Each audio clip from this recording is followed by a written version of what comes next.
በጣም አምሮብሻል። እውነት በጣም አምሮብኛል። አንተም እኮ በጣም አምሮብሃል። ሸበለውናል። እርግጠኛ ነኝ ማዘጋጃ ቤቱ ራሱ እንደኛ አይነት ሙሽራ ፈርማ ያውቃል። በሰላም ነው ሰላም ሳትለኝ የገባው? እኔ ግን እንዳንተ አይደለሁም። ቡና ይዤ ልመጣው። ቆይ ግን በመጀመሪያ ቡናውን ያፈላው ማን ነው? ያንቺ? ለምን እንደዚህ አልክ? ነው ወይስ ላለቃ ቡና ሳፈላ ተደብቀህ ታይኝ ነበር? ባይሽ ችግር አለ? በቃ እኔ መኝታ ቤት ገብቼ አረፍ ልበል። የት ነው እያናገረሽ የምትገኝ? ኧረ ላይ እኮ አንተ ነገር ነው አብርድ እንዴ? ቆይ አንቺ መቼ ነው እንደዚህ የምትሆኚ? እሺ አሁን ምን አደረግኩኝ? ደማሳት እስኪ ነው ተጋብተናል። ምን? እናንተ ባትፈቅዱን በመጨረሻ ፍቅራችን አሸነፈው አድርገነዋል። ለይኩን ዝም ትለዋለህ እንዴ? ልጅ እኮ እያበደ ነው። ወይ ለምንድን ነው የምትሳደቢው? ደግሞ ወዳት ልጅ አገባለሁ ስላልኩሽ ነው እንደዚህ ያዝልቀቁኝ የምትይው? አንተ ጥጋፍን ወለድኩ እንጂ አልወለድከኝም። እሺ እንዳንተ አይነት መረና አሰዳቢ ልጅ ከሙሉ ማራኝ በቀር ይሻለኝ ነበር። ዝናሽ እባክህ አባዬ ስማኝ በደንብ። የወይዘሮ ዝናሽ ልጅ መሆኔ አቶ ሌኩን ማወቅ የለባቸው።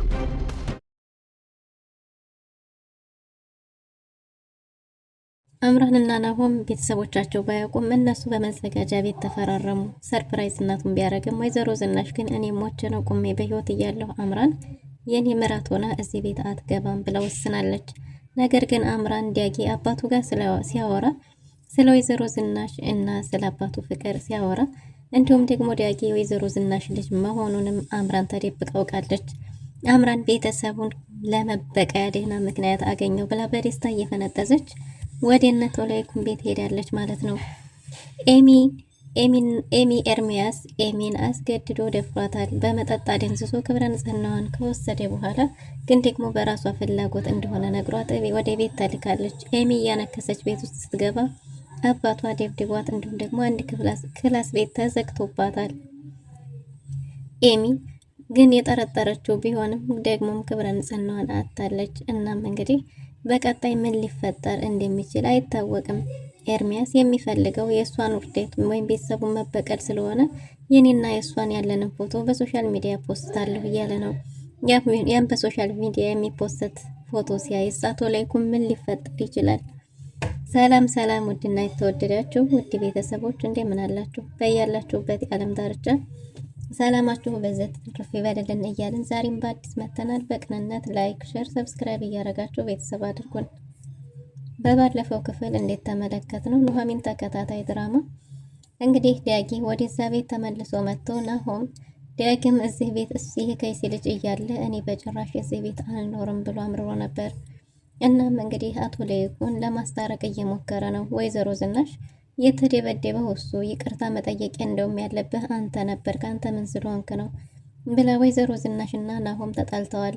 ናሆምም አንቺ እኮ የኔ ጉዳይ አሳስቦሽ አያውቅም፣ በጭራሽ ለኔ አትጨነቂልኝም እያለ ነው። ዳጊም አቶ ላይኩንን አክብሮ እግሩ ላይ ወድቆ እባክህ ወንድሜ ይቅርታ አድርግልኝ፣ ከዚህ በኋላ ግን በአንተ ህይወት በጭራሽ አያገባኝም፣ አንተ ህይወት ውስጥ ልገባ አልችልም ከዚህ በኋላ ብሏል። በስተመጨረሻም ስህተትህን አመንክ ቢልም ግን ደግሞ ወይዘሮ ዝናሽ ያንተን እጮኛ የኔ ዳጊ በጭራሽ በእንጨት እንኳን ቢሆን ሊነካት አይችልም ብላለች። አቶ ላይኩንም ወይዘሮ ዝናሽን ለማረጋጋት ቢሞክርም ወይዘሮ ዝናሽ እኔ ዝናሽ በህይወት እያለሁ በጭራሽ እሷ ምራት ሆና እዚህ ቤት አትገባም ብላለች።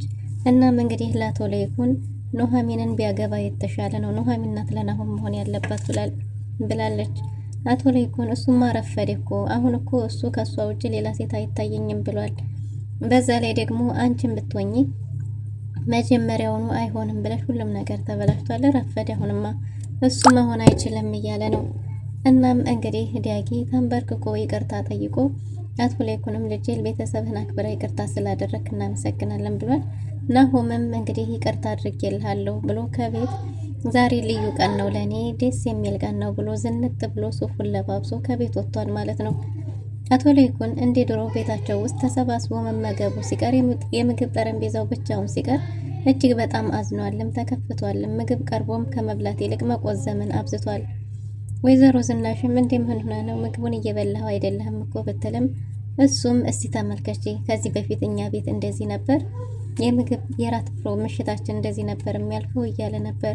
ወይዘሮ ዝናሽም አንተ እኮ ከራስ ይልቅ የሰው የምትጨነቀው እስከ መቼ ድረስ ነው?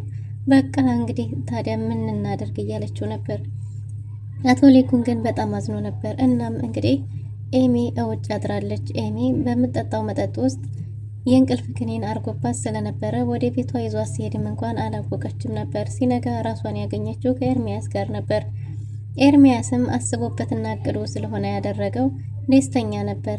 ኤሚ ከዚህ በኋላ ተገኝተሻል፣ የአቶ ላይኩን ቤተሰብ ምን ታመጣ ይሆን? አቶ ላይኩንስ ምን ልታረግ ትችላለህ? እያለ ነው።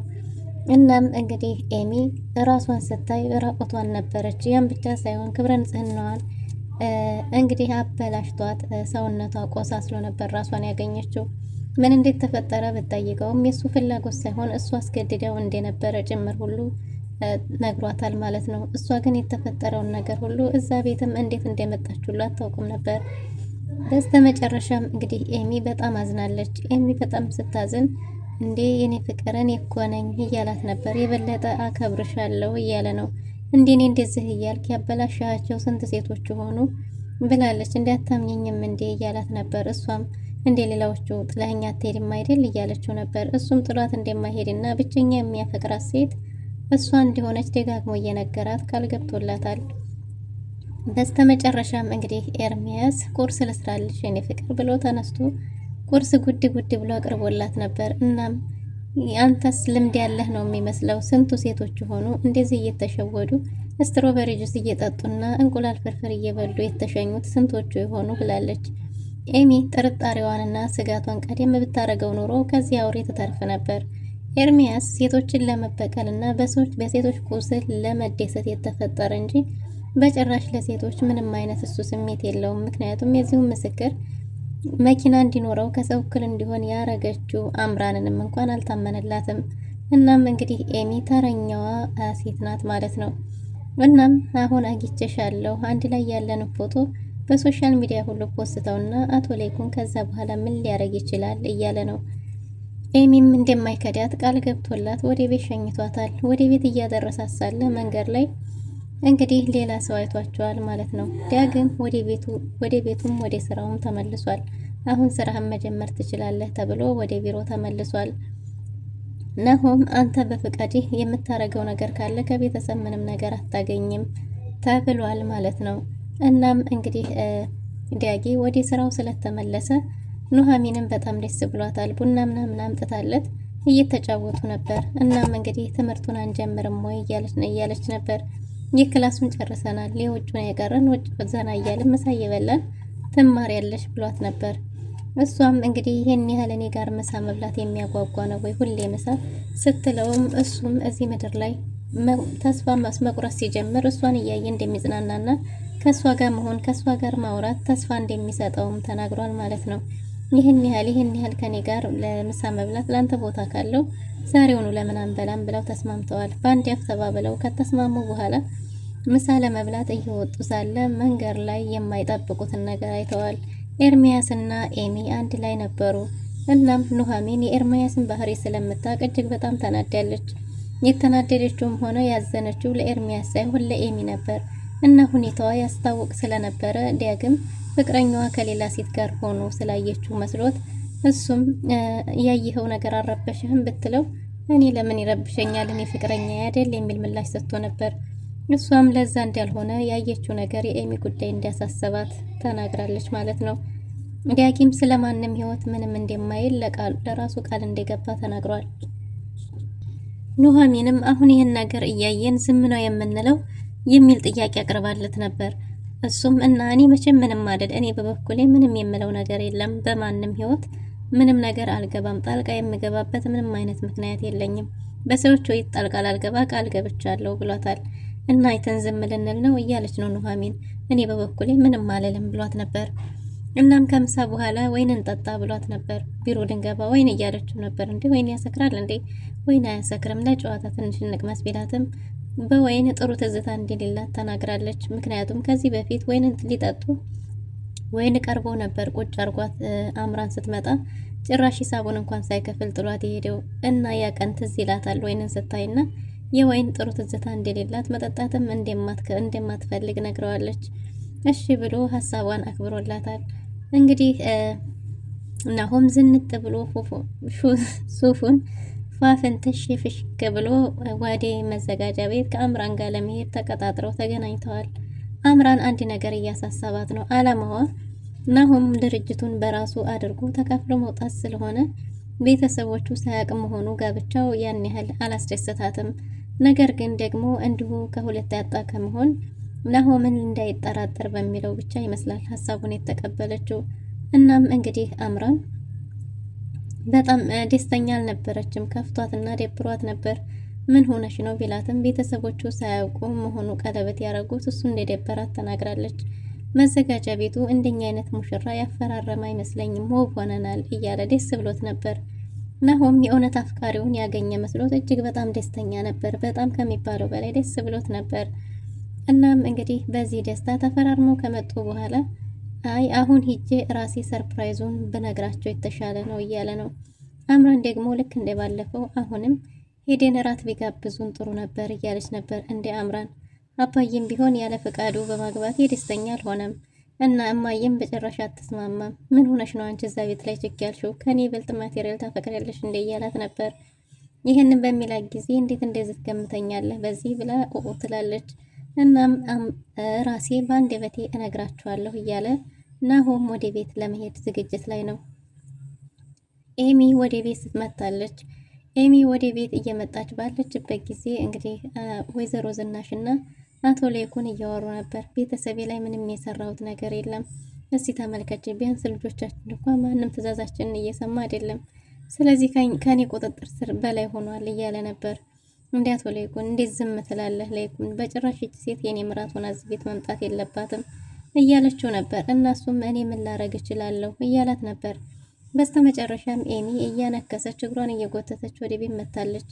ይኸው ሲል ገና ከርቀት እንዴ ማንም ሰው ምንም እንዳይለኝ እያለች ነበር። ወይዘሮ ዝናሽም የት አድረሽ ነው ስትል አቶ ሌኩን ጭራሽ ቤትም አላደርሽም ብሎ ተነስቶ በጥፊ ደርግሟታል። ማንም ምንም እንዳይለኝ ደክሞኛል፣ ማረፍ ፈልጋለሁ፣ ከጓደኛዬ ጋር ነኝ ብዬ ደውዬልሽ ነበር ብላታለች። በጭራሽ እንዳልደወለችላት ስትነግራት በቃ ረስቸው ነው ስትል ስሜታዊ ሆኖ በጥፊ ከመታት በኋላ ክፍሏ ውስጥ አስገብቶ ዘግቶባታል። ያለኔ ፍቃድ ከዚህ ክፍል ብትወጪ በልጅነትሽ ያላደረኩትን አሁን እያረኩ ነው ያለሁት ብሎ ዘግቶባታል። በር ስለተዘጋባትም ያዙ ይለቃቁኝ እያለች ነው። እንዴት በር ይዘጋብኛል እያለች እናም እንግዲህ ለኤርሚያስ ደውላለች። ለኤርሚያስ ደውላ በር እንዴት ተዘጋባት የቁም እስረኛ እንደሆነች እየነገረችው ነበር። እሱ ደግሞ በእሷ እያፌዘባት ነበር። በመስኮት ዝለይ እኔ እመጣልሻለሁ እያላት ነበር።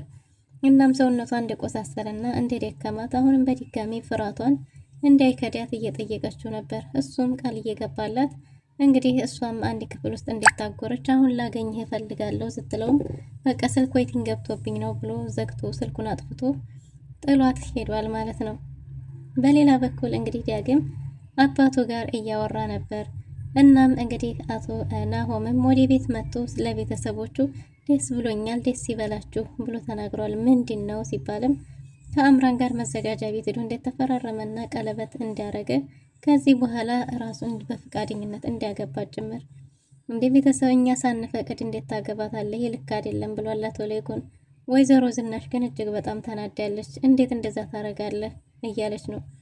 እናም እንግዲህ አቶ ሌኩንን ድርጅትም ሆነ ምንም አይነት ከቤተሰብ የምታገኘው ነገር የለም ሲባልም ድርጅታችሁ ይቀራል እንጂ እኔማ ከአምራን ተለይቼ መኖር አልፈልግም እያለ ነው። እናም እንግዲህ አንቺ እኔን ለእኔ አስበሽልኝም ሆነ ተጨንቀሽልኝ አታቂም ብሎ እናቱን ሲገላምጥ እሷም ተናዳ ስለነበረ ወለድኩ እንጂ አልወለድከኝም እኮ አንተን የወለድኩ ቀኑ መህኜ ቢሆን ብላ በጥፊ መተዋለች። ናሆምን በቃ የራሳችሁ ጉዳይ፣ ሀብትና ቤታችሁ ድርጅታችሁ ይቀራል ብሎ ተናዶ ወጥቶ ሄዷል። እንግዲህ ወይዘሮ ዝናሽም በጭራሽ እንዲህ አይሆንም እያለች ነው። ላይኩን እንዴት ዝም ትላለህ እያለች ነበር። መቼም ድርጅቱን በስሙ አላደረክም አይደል ብትለውም እሱም ድርጅቱ እኮ የቤተሰብ ነው፣ እንዴት አድርጌ ነው በስሙ ማረገው? ቢጠናክ ሲሆን ልሰጠው እችላለሁ ብሎ ነበር። እሱም ሊሆን አይችልም ብላለች። አምራን ናሆም ወደ እሷ ሲሄድ እጅግ በጣም ከፍቷታል። እኔ እገባለሁ እያልኩ እንዴት አንተ ጭራሽ ትወጣለህ? እንዴት በምን ልንተዳደር ነው እያለች ገንዘብ መውደዷ በዚሁ ቢያስታውቅም ናሆም ግን በጭራሽ ሊነቃ አልቻለም። ናሆም በጭራሽ ሊነቃም ሆነ ሊባንን አልቻለም። ሁኔታዋ እሱን ሳይሆን ገንዘብን እንደምትፈልግ ያስታውቃል። ወደ አንቺ መጣው ሀብቱንም ንብረቱንም አልፈልግም፣ በቃ የራሳቸው ጉዳይ ሲል እሷ ግን እንዴት እንደዛ ታረጋለህ ብላ ነበር ኦ ያለችው። እንግዲህ ወደ ስራ ወደ ቢሮ እየሄደች ሳለ ዳግም አባቱ ጋር እያወራ አባዬ ወይዘሮ ዝናሽ እኮ ባለትዳር ሴት ናት፣ የልጆች እናት ናት። እንዴት ነው አንድን ባለትዳር አፈቀርኩ እያልኩ የምትጃጃለው? አርፈህ ተቀመጥ እያለ ነበር።